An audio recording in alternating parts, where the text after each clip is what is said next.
Part 1. You will hear a man called Jack giving advice to a friend about surfing holidays. First, you have some time to look at questions 1 to 6.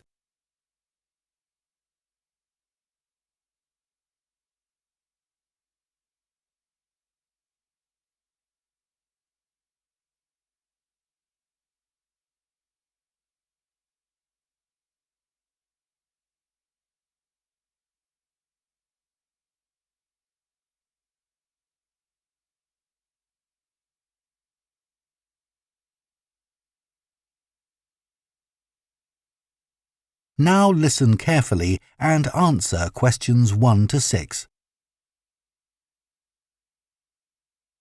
Jack, I'm thinking of taking the kids to the seaside on a surfing holiday this summer, and I wanted to ask your advice, as I know you're such an expert. Well, I don't know about that. But yes, I've done a bit of surfing over the years. I'd thoroughly recommend it.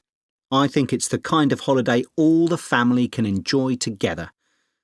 The thing about surfing is that it's great for all ages and all abilities. My youngest started when he was only 3. Wow! But it's quite physically demanding, isn't it?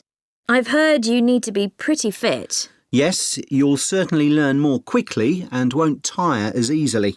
Well, that should be okay for us. You've been surfing a few times in Ireland, haven't you? Yes, there's some great surfing there, which people don't always realise. And which locations would you recommend? There seem to be quite a few. Yes, there are loads. Last year we went to County Donegal. There are several great places to surf there. What about in County Clare? I read that's also really good for surfing. Yes, it is. I've been there a few times. Most people go to Lahinch. My kids love it there. The waves aren't too challenging and the town is very lively. Are there good hotels there? Yes, some very nice ones. And there are also a few basic hostels and campsites. It's great if you need lessons, as the surf schools are excellent. Sounds good. Yes, and there's lots to see in the area, like those well-known cliffs. I've forgotten the name of them. Oh, don't worry. I can look them up. I've also been surfing in County Mayo, which is less well known for surfing, but we had a really good time. That was a few years ago when the kids were younger. There's a good surf school at Carraniskey Beach. How do you spell that? CARROWNISKEY.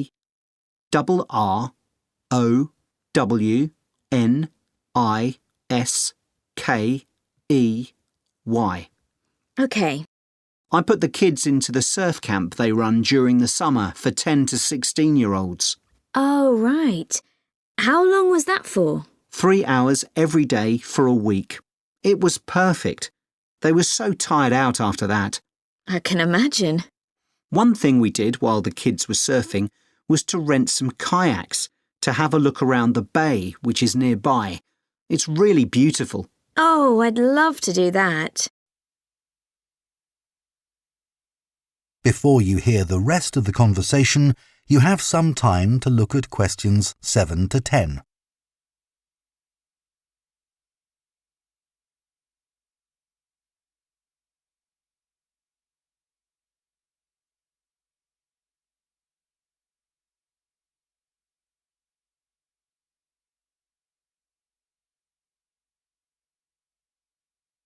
Now listen and answer questions 7 to 10.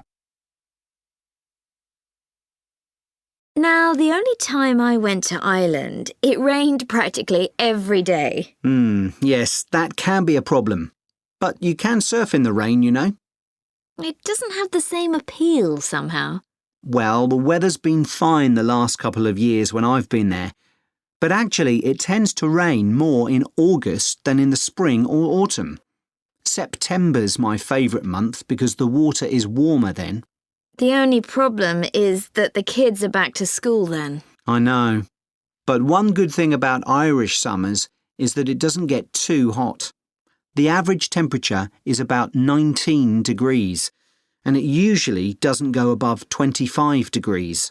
That sounds all right. Now, what about costs? Surfing is a pretty cheap holiday, really. The only cost is the hire of equipment. You can expect to pay a daily rate of about €30 for the hire of a wetsuit and board. But you can save about €40 if you hire by the week. That's not too bad. No. It's important to make sure you get good quality wetsuits. You'll all get too cold if you don't. And make sure you also get boots. They keep your feet warm, and it's easier to surf with them on too. OK, well, thanks very much for that. That is the end of Part 1. You now have half a minute to check your answers to Part 1.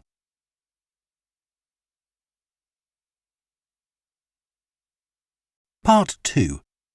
You will hear the manager of a childcare service at a primary school talking to parents at an open day about the school's childcare service offered before and after school.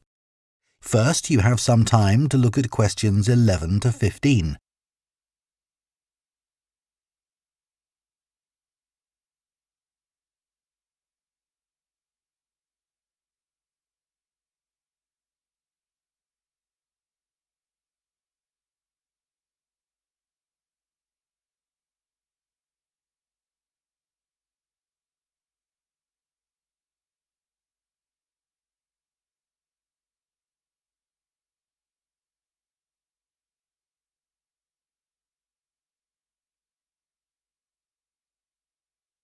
Now listen carefully and answer questions 11 to 15. Good afternoon. My name's Mrs. Carter and I run the before and after school extended hours childcare service. I hope you've had a chance to have a good look around the school and talk to staff and pupils. I know that many of you are interested in using our childcare service when your child joins the school, and perhaps you already know something about it. But for those that don't, I'll go through the main details now. We offer childcare for children from the ages of 4 to 11, both before and after school. I know that many parents who work find this service invaluable. You can leave your child with us, safe in the knowledge that they will be extremely well cared for. We are insured to provide care for up to 70 children, although we rarely have this many attending at any one session. I think we generally expect around 50 to 60 children for the afternoon sessions, and about half that number for the breakfast sessions. Although we currently do have 70 children registered with us, not all of these attend every day. It's 10 years since we began offering an extended hours service, and we've come a long way during that time. When we first opened, we only had about 20 children attending regularly. We try to keep our costs as low as we can, and we think we provide very good value for money. For the afternoon sessions, which run from 3:30 until 6 p.m, it's £7.20. But if you prefer, you can pay for 1 hour only, which costs £3.50, or 2 hours, which costs £5.70. The cost of the childcare includes food and snacks. They'll be given breakfast in the morning and in the afternoon, a healthy snack as soon as they finish school. At 5 p.m, children are given something more substantial, such as pasta or a casserole. Please inform us of any allergies that your child might have, and we'll make sure they're offered a suitable alternative. As you may know, the childcare service runs through the school holidays from 8 a.m. to 6 p.m. We offer a really varied and exciting programme to keep the children entertained. We don't want them to feel as if they are still at school. It will also feel different because they'll get the chance to make new friends with children from other schools. Spaces are available for them because a lot of our term time children don't always attend during the holiday. In the past, parents have asked if children over the age of 11 are allowed to come with their younger brothers and sisters, but I'm afraid we're unable to do this because of the type of insurance we have. Before you hear the rest of the talk, you have some time to look at questions 16 to 20.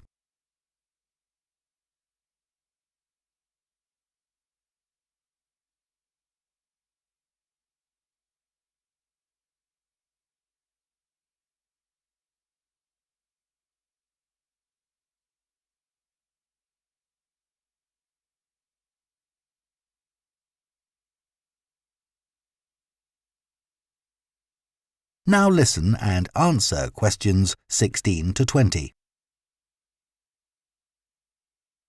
So now let me tell you about some of the activities that your child can do during the after-school sessions. As well as being able to use the playground equipment, computers, and the library, there is usually at least one special activity that children can do each day. For example, Spanish. We have a specialist teacher coming in every Thursday to give a basic introduction to the language through games and songs. She does 2 sessions, one for the over 8s and one for the younger children. This is the only activity which we have to make an extra charge for, but it's well worth it. Once a week, the children have the opportunity to do some music. We're very lucky that one of our staff is a member of a folk band. On Mondays, she teaches singing and percussion to groups of children. We do rely on parental support for this, so if any of you sing or play an instrument and would be prepared to help out at these sessions, we'd be delighted. Painting continues to be one of the most popular activities. To begin with, we weren't keen on offering this because of the extra mess involved, but children kept asking if they could do some art, and so we finally gave in. Art is great for helping the children to relax after working hard at school all day. Yoga is something that we've been meaning to introduce for some time, but haven't been able to find anyone available to teach it, until now that is. So we'll see how this goes. Hopefully, children will benefit in all sorts of ways from this. Cooking is another popular activity. They make a different sort of cake or pizza or bread each week. Although the younger children love doing it, we found that the mess was just too much. So we've decided to restrict this to the over 8s, as they are better able to clean up after themselves. That is the end of Part 2. You now have half a minute to check your answers to Part 2.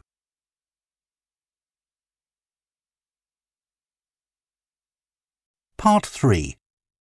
You will hear Holly, a student on an events management course, talking to her tutor about her work placement. First, you have some time to look at questions 21 to 24.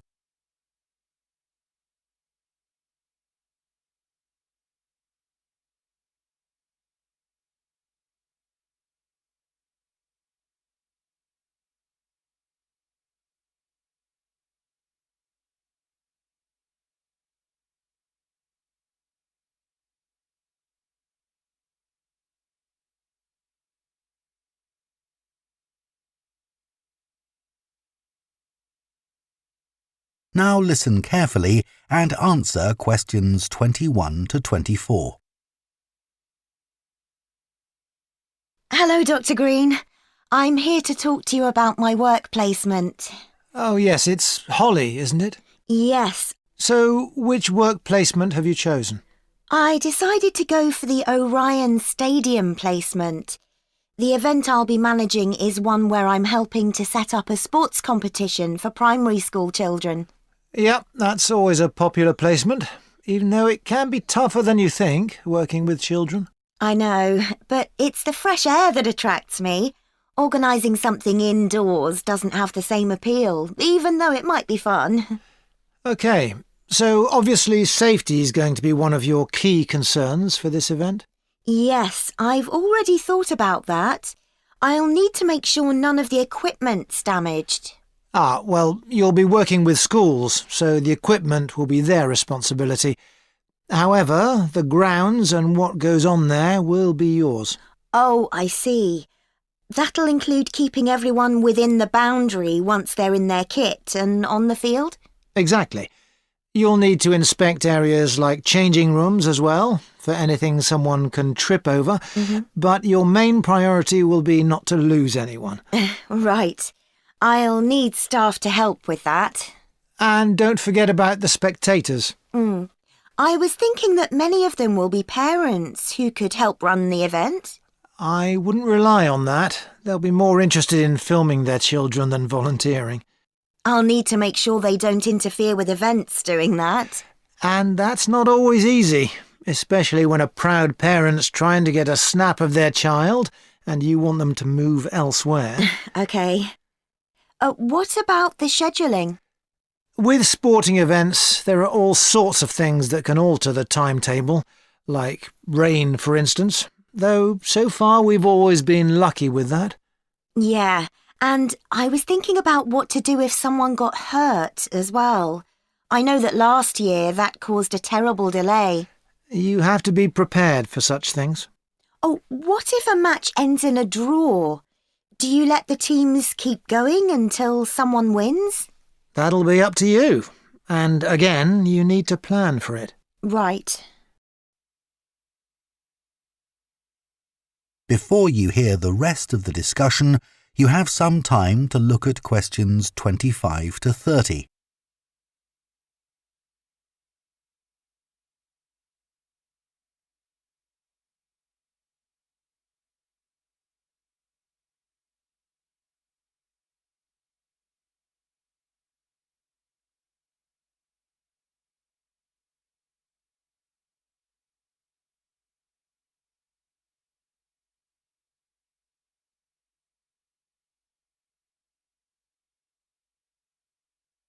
Now listen and answer questions 25 to 30. Now, the aim of your work placement is to give you the opportunity to develop the skills that an events manager needs. So let's talk about those a bit. Well, I think my communication skills are pretty good. I can talk on the phone to people and book venues and that kind of thing. Good. Just remember, it isn't only about what you say. If you meet someone face-to-face and want to persuade them to be a sponsor, for example... Oh, I'll dress up for that, sure. Good. Let's go on to think about your organisational skills. You're working in a very people-based industry, and that means things won't always go to plan. I guess it's being prepared to make changes that matters. That's right. You may have to make an on-the-spot change to a timetable because of a problem you hadn't anticipated. Just do it, OK. How's your time management these days? I'm working on it. I'm certainly better when I have a deadline, which is why this work suits me. Yes, but it's how you respond as that deadline approaches. I know I've got to look calm, even if I'm in a panic. Just think to yourself, no one must know I'm under pressure. Yeah, even though I'm multitasking like crazy. Another skill that events managers need is creativity. Often your client has what we call the big picture idea, but it's up to the events manager to think of all the fine points that go to making it work. Right. So I need to listen carefully to that idea and then fill in all the gaps. That's right. And you'll have a team working under you. So another key skill is leadership. Your team may have lots of ideas too, but you've got to make the ultimate choices. Do we have refreshments inside or out, for example? Isn't it better to be democratic? It's a nice idea, but you have the ultimate responsibility. So believe in what you think best. Be prepared to say, yes, that's a good idea, but it won't work here. I see what you mean. What about the networking side of things? I know it's an area that a lot of students worry about because we don't have much experience to offer others. But even without it, you can still be an interesting person with useful ideas, and the more people you impress, the better. I guess that will help me when I apply for a real job. Exactly. Think ahead, remember what your ambitions are, and keep them in mind. Definitely. That is the end of part 3. You now have half a minute to check your answers to Part 3.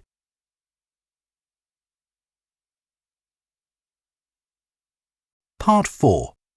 You will hear a zoology student giving a presentation on bird migration. First, you have some time to look at questions 31 to 40.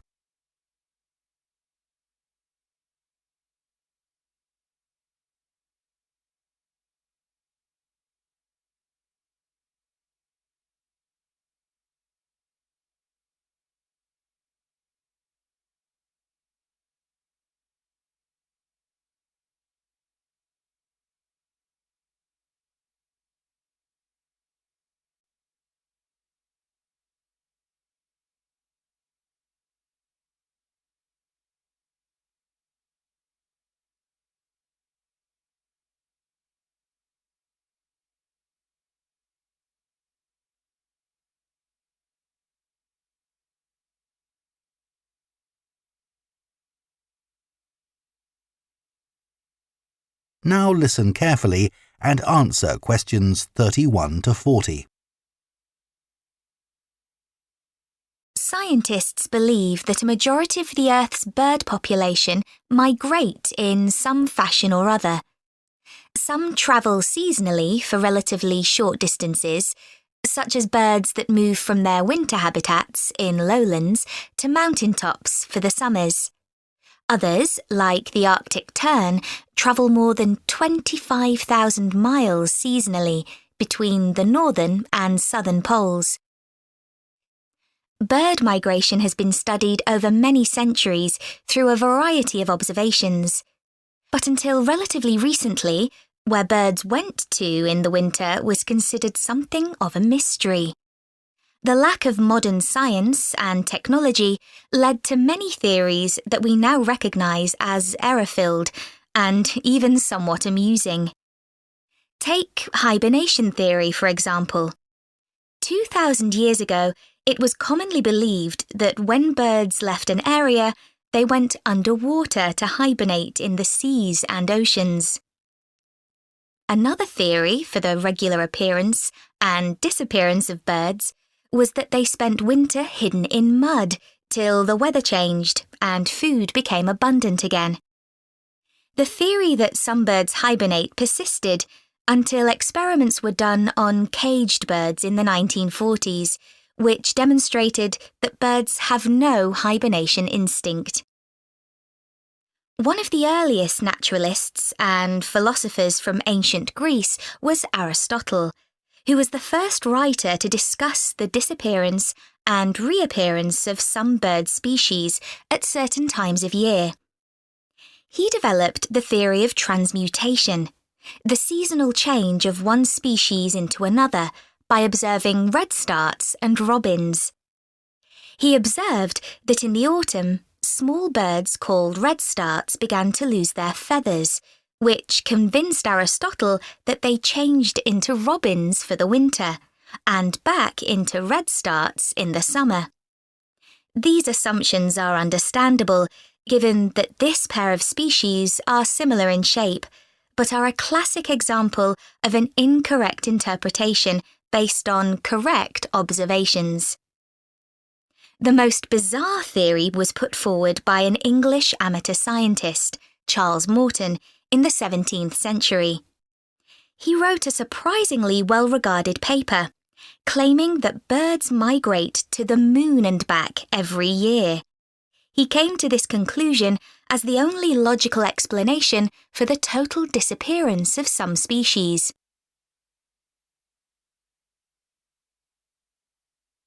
One of the key moments in the development of migration theory came in 1822, when a white stork was shot in Germany. This particular stork made history because of the long spear in its neck, which, incredibly, had not killed it. Everyone immediately realised this spear was definitely not European. It turned out to be a spear from a tribe in Central Africa. This was a truly defining moment in the history of ornithology, because it was the first evidence that storks spend their winters in sub-Saharan Africa. You can still see the arrow stalk in the zoological collection of the University of Rostock in Germany. People gradually became aware that European birds moved south in autumn and north in summer, but didn't know much about it until the practice of catching birds and putting rings on their legs became established. Before this, very little information was available about the actual destinations of particular species and how they travelled there. People speculated that larger birds provided a kind of taxi service for smaller birds by carrying them on their backs. This idea came about because it seemed impossible that small birds, weighing only a few grams, could fly over vast oceans. This idea was supported by observations of bird behaviour, such as the harassment of larger birds by smaller birds. The development of bird ringing by a Danish schoolteacher, Hans Christian Cornelius Mortensen, made many discoveries possible. This is still common practice today and relies upon what is known as recovery. This is when ringed birds are found dead in the place they have migrated to and identified. Huge amounts of data were gathered in the early part of the 20th century, and for the first time in history, people understood where birds actually went to in winter. In 1931, an atlas was published showing where the most common species of European birds migrated to. More recent theories about bird migration vary widely. That is the end of Part 4. You now have 1 minute to check your answers to Part 4.